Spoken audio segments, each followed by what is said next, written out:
मैं एक बार जगन्नाथपुरी गया था, आप भी गए होंगे। तो मैंने मंदिर के महंत को पूछा कि ये भगवान का प्रसाद, माने वहां दाल और चावल मिलता है प्रसाद के रूप में, वो मिट्टी की हांडी में क्यों बनाते हैं? तो उसने एक ही वाक्य कहा, मिट्टी पवित्र होती है। लेकिन वो जो नहीं कह पाया महंत, वो आपको मैं कहना चाहता हूं कि मिट्टी न सिर्फ पवित्र होती है, बल्कि मिट्टी सबसे ज्यादा वैज्ञानिक होती है। क्योंकि हमारा शरीर मिट्टी से बना है। हम जब मरते हैं ना और शरीर को जला देते हैं तो 20 ग्राम मिट्टी में बदल जाता है पूरा शरीर। और इस राख का मैंने विश्लेषण करवाया एक लेबोरेटरी में, तो उसमें कैल्शियम निकलता है, फास्फोरस निकलता है, आयरन निकलता है, जिंक निकलता है, सल्फर निकलता है, 18 माइक्रो न्यूट्रिएंट्स निकलते हैं मरे हुए आदमी की राख में। ये सब वही माइक्रो न्यूट्रिएंट्स हैं जो मिट्टी में है। तो वो महंत कहता है कि मिट्टी पवित्र है, इसलिए हम मिट्टी के बर्तन में ही दाल पकाते हैं, भगवान को पवित्र चीज ही देते हैं, अपवित्र चीज भगवान को नहीं दे सकते। वो बहुत वैज्ञानिक स्टेटमेंट है, बस इतना ही है कि वो उसको एक्सप्लेन नहीं कर सकता। अच्छा, मैं वो दाल ले आया और भुवनेश्वर लेके गया, पुरी से भुवनेश्वर। भुवनेश्वर में CSIR का एक लेबोरेटरी है, council of science and industrial research का लेबोरेटरी है, जिसको रीजनल रिसर्च लेबोरेटरी कहते हैं। तो वहां ले गया, कुछ वैज्ञानिकों से कहा ये दाल है, उन्होंने कहा हाँ ये पुरी की दाल है। मैंने कहा इसका विश्लेषण करना है, इस दाल में क्या है? तो उन्होंने कहा हमारे पास पूरे इंस्ट्रूमेंट नहीं है, हमारे पास जो जो चाहिए वो नहीं है, आप दिल्ली ले जाओ तो बेहतर है। तो मैंने कहा दिल्ली ले गया तो खराब तो नहीं होगी? उन्होंने कहा नहीं होगी, क्योंकि ये मिट्टी में बनी है। तो पहली बार मुझे समझ में आया मिट्टी में बनी है तो खराब नहीं होगी। तो मैं ले गया दिल्ली तक, सच में ले गया। और भुवनेश्वर से दिल्ली पहुंचने में आप जानते हैं करीब करीब 36 घंटे से ज्यादा लगता है। दिल्ली में दिया, कुछ वैज्ञानिकों ने उस पर काम किया और उनका जो रिजल्ट है, जो रिसर्च है, जो रिपोर्ट है, वो ये है कि इस दाल में एक भी माइक्रो न्यूट्रिएंट कम नहीं हुआ पकाने के बाद भी। तो प्रेशर कुकर की दाल को जब उन्होंने रिसर्च करके देखा तो उन्होंने कहा इसमें माइक्रो न्यूट्रिएंट्स बहुत ही कम है।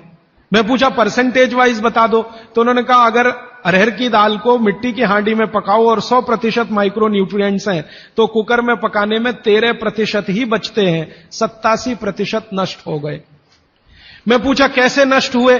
तो उन्होंने कहा ये जो प्रेशर पड़ा है ऊपर से और इसने दाल को पकने नहीं दिया, तोड़ दिया, मॉलिक्यूल्स टूट गए हैं, तो दाल तो बिखर गई है, पकी नहीं है, बिखर गई है, सॉफ्ट हो गई है। तो खाने में हमको ऐसा लग रहा है कि ये पका हुआ खा रहे हैं, लेकिन वास्तव में वो नहीं है। पके हुए से मतलब यह होता है कि जो माइक्रो न्यूट्रिएंट्स आपको कच्चे रूप में शरीर को उपयोग नहीं आते, उनको आप उपयोगी बना लें, इसको पका हुआ कहते हैं आयुर्वेद में। तो उन्होंने कहा कि ये मिट्टी की हांडी की दाल बहुत बहुत क्वालिटी में ऊंची है, बशर्ते कि आपके प्रेशर कुकर की। और दूसरी बात तो आप सभी जानते हैं, वो मुझे सिर्फ रिपीट करनी है कि मिट्टी की हांडी की बनाई हुई दाल को खा लीजिए तो जो उसका स्वाद है वो जिंदगी भर नहीं भूलेंगे आप। इसका मतलब क्या है?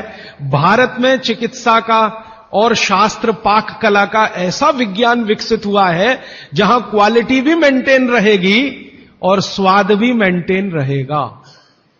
तब मैंने गांव गांव घूमता रहता हूं तो पूछना शुरू किया, तो बोलते हैं लोग कि ज्यादा नहीं, 30-40 साल पहले सब घर में मिट्टी की हांडी की दाल थी। मेरी दादी को पूछा तो दादी कहती है कि हम तो जिंदगी भर मिट्टी की दाल ही खाते रहे। तब मेरे समझ में आया कि मेरी दादी को डायबिटीज क्यों नहीं हुआ। तब मुझे समझ में आया उसको घुटने का दर्द क्यों नहीं हुआ। तब मुझे समझ में आया उसके 32 दांत मरने के दिन तक सुरक्षित थे, क्योंकि हमने उसका अंतिम संस्कार किया। अगले दिन जब राखी लेने गए तो सारे दांत उसके 32 के 32 निकले। तब मेरे समझ में आया कि 94 साल की उम्र तक मरते समय चश्मा क्यों नहीं लगा उसकी आंखों पे, और जीवन के आखिरी दिन तक अपने कपड़े खुद अपने हाथ से धोते हुए मरी थी। ये कारण है कि शरीर को आवश्यक माइक्रो न्यूट्रिएंट्स की पूर्ति अगर नियमित रूप से होती रहे तो आपका शरीर ज्यादा दिनों तक बिना किसी दूसरे की मदद के काम करता है। तो माइक्रो न्यूट्रिएंट्स पूरा सप्लाई मिला दाल में, जो खाई थी उसने मिट्टी की हांडी में पका पका के। और न सिर्फ दाल पकाती थी वो मिट्टी की हांडी में, बल्कि दूध भी मिट्टी की हांडी में पकाती थी। घी भी मिट्टी की हांडी से ही निकालती थी, दही का मट्ठा भी मिट्टी की हांडी में ही बनता था। अब मेरे समझ में आया कि हजारों साल से मिट्टी के बर्तन क्यों इस देश में आए। हम भी एल्यूमिनियम बना सकते थे। हिंदुस्तान में बॉक्साइट के खजाने भरे पड़े हैं। कर्नाटक बहुत बड़ा भंडार, तमिलनाडु, आंध्र प्रदेश बॉक्साइट के बड़े भंडार हैं।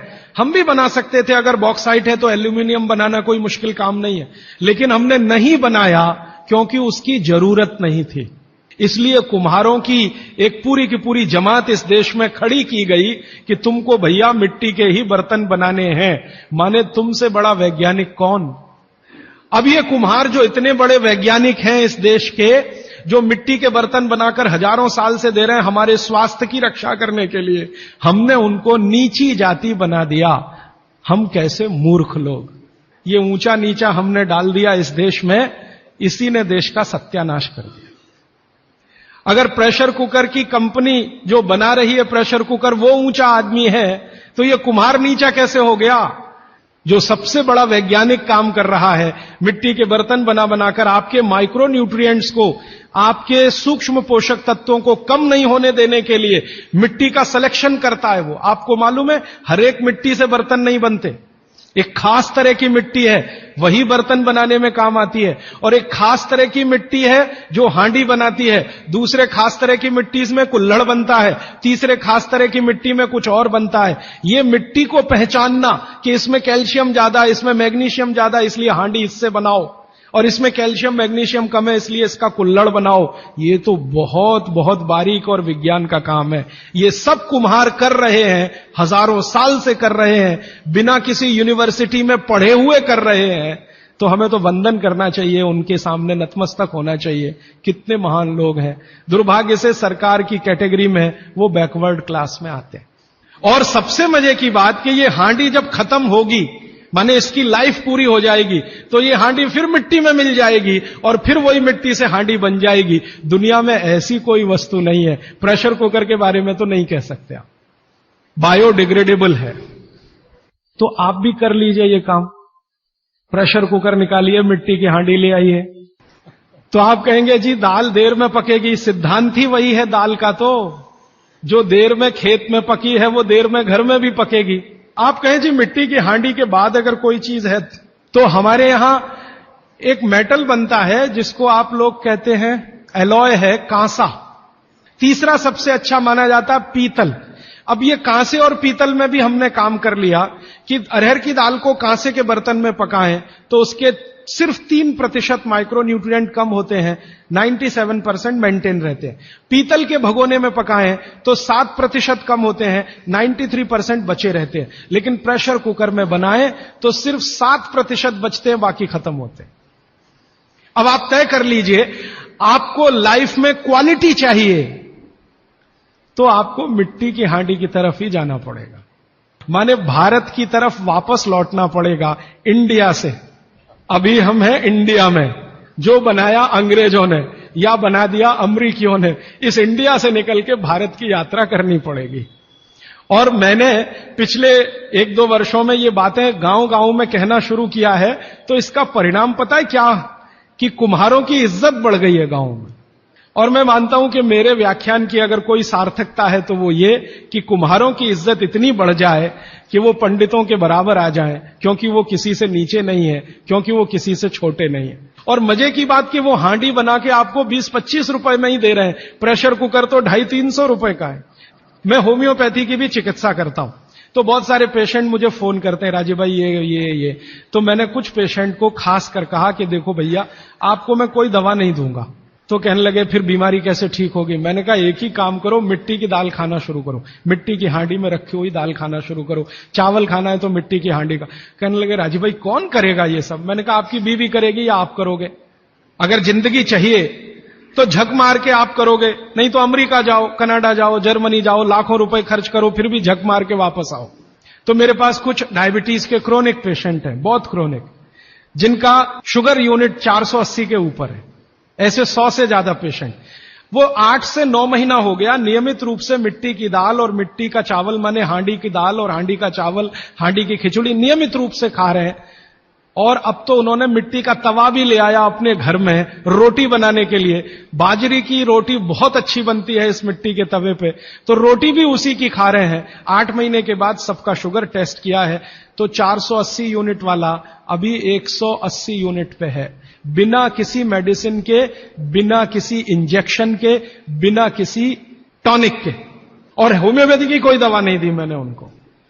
कुछ लोगों को ज्यादा परेशान थे, दवा भी दो दवा भी दो, उनको प्लेसिबो दे दिया। प्लेसिबो समझते हैं, खाली गोली, दवा नहीं डाली। तो पेशेंट को लग रहा है कि मैं दवा खा रहा हूं, दवा खा के अच्छा हो रहा हूं। मुझे मालूम है कि वो कोई दवा नहीं है, वो प्लेसिबो है, वो अच्छा हो रहा है उस मिट्टी की दाल खा के, मिट्टी का चावल खा के, मिट्टी की खिचड़ी खा के। रिजल्ट ये है। तब मैंने मान लिया कि बाघभट्ट सच में महान आदमी थे। ये एक सूत्र पूरा होता है, 8:30 का समय हो गया है। आगे कल दूसरा सूत्र, तीसरा, ऐसे कर करके जो सबसे जरूरी 15 है वो पहले बताऊंगा और उसके आगे बढ़ता जाऊंगा। आभार, धन्यवाद।